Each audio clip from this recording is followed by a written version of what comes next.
saya Muhammad Fahri Pratama.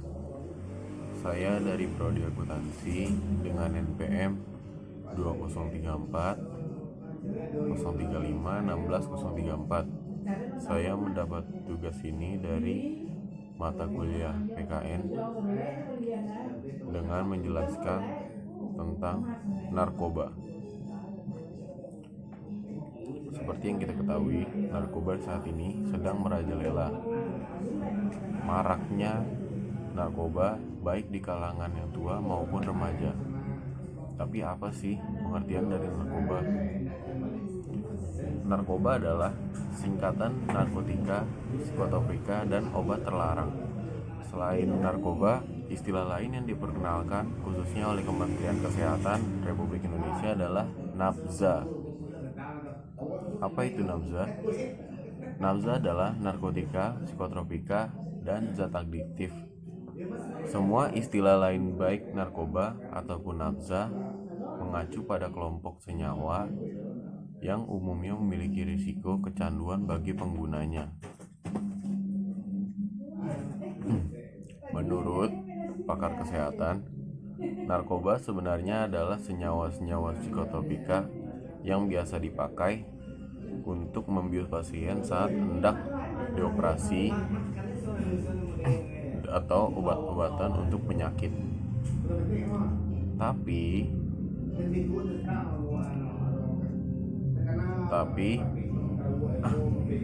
persepsi itu disalahartikan.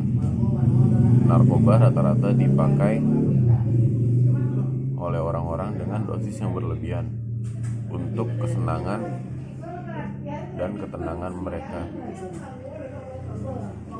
Narkotika adalah zat atau obat yang berasal dari tanaman atau bukan tanaman, baik sintetis maupun semi-sintetis,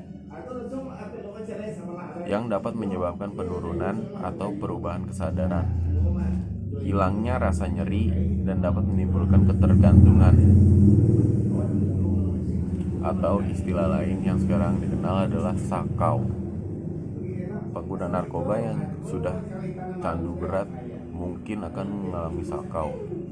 Sakau diantaranya yaitu kejang-kejang atau berusaha bagaimanapun caranya untuk mendapatkan narkoba tersebut. Dan rata-rata dari dia yang sudah sakau untuk mencari bagaimana cara mendapatkan narkoba tersebut dengan harga yang mahal gitu. Sementara dia sudah tidak memiliki uang dan dia rela melakukan apa saja, salah satunya adalah mencuri, membunuh orang mungkin, atau segala sesuatu yang tidak baik.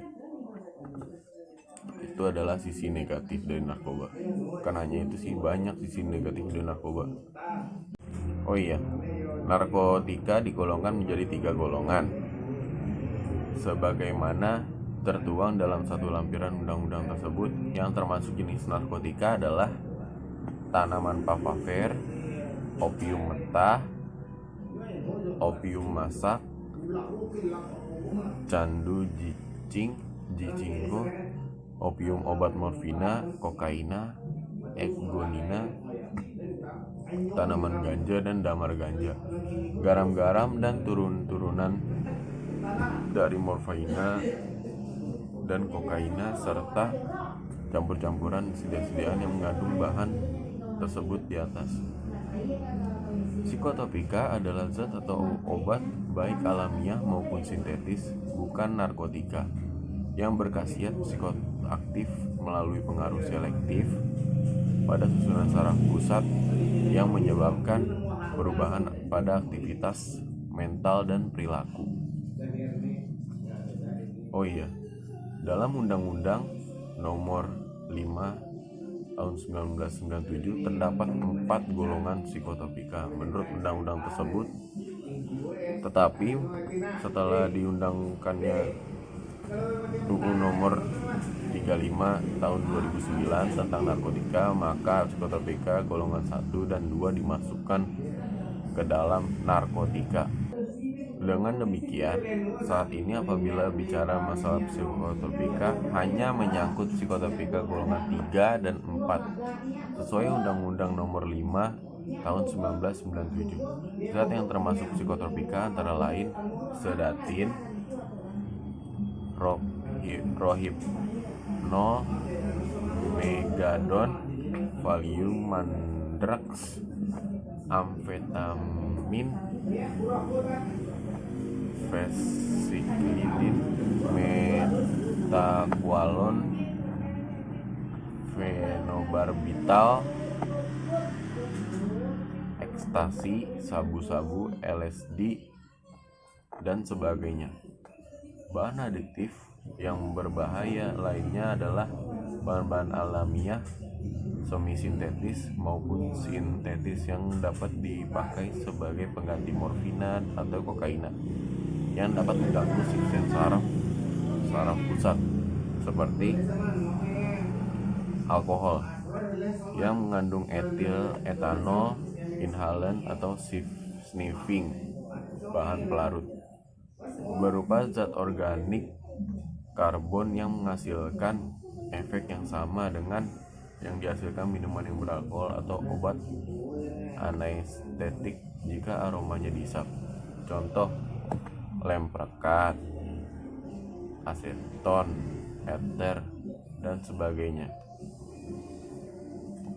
Mungkin di saat ini banyak juga yang menyalahgunakan lem perekat tersebut, atau saat ini yang lagi ngetren disebutnya ngelem. Banyak pemuda-pemuda yang ngelem, mungkin karena sakau dan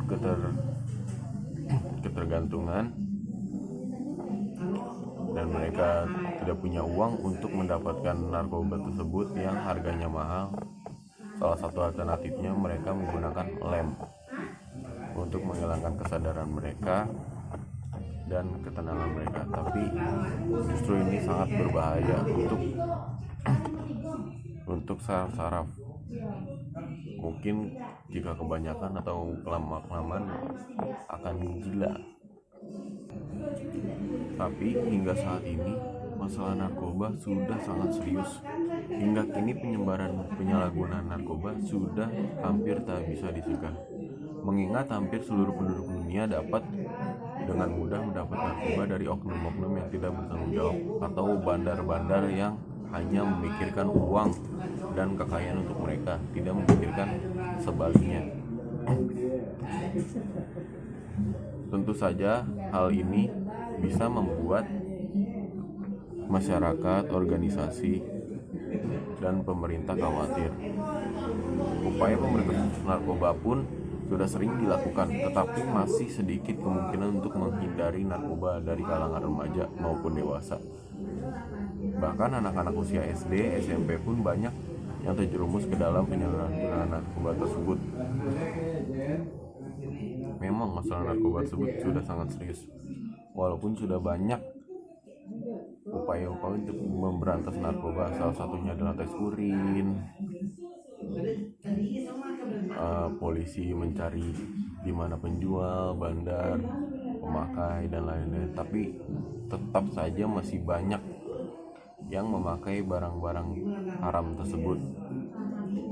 Narkoba sudah tidak diasingkan lagi bagi kita gitu.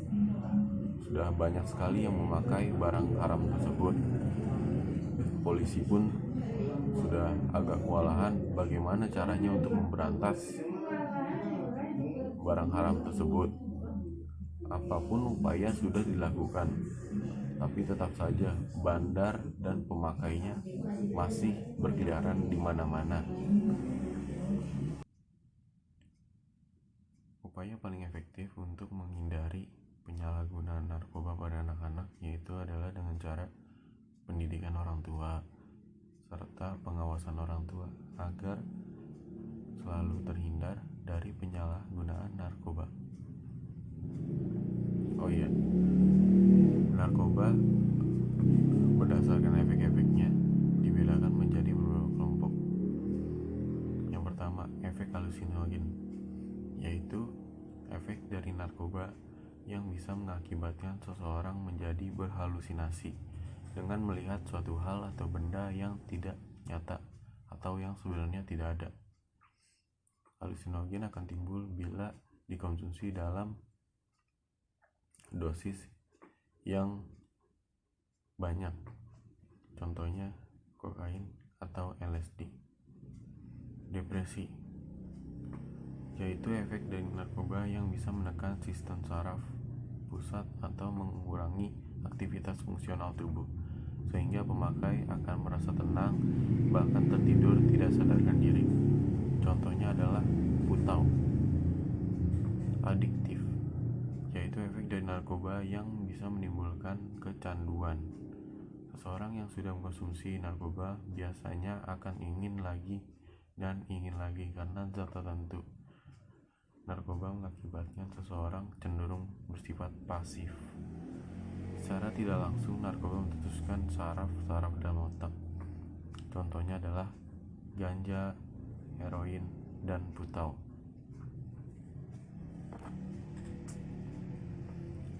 Itulah beberapa penjelasan saya tentang narkoba. Apabila ada salah dan kurangnya, mohon dimaafkan.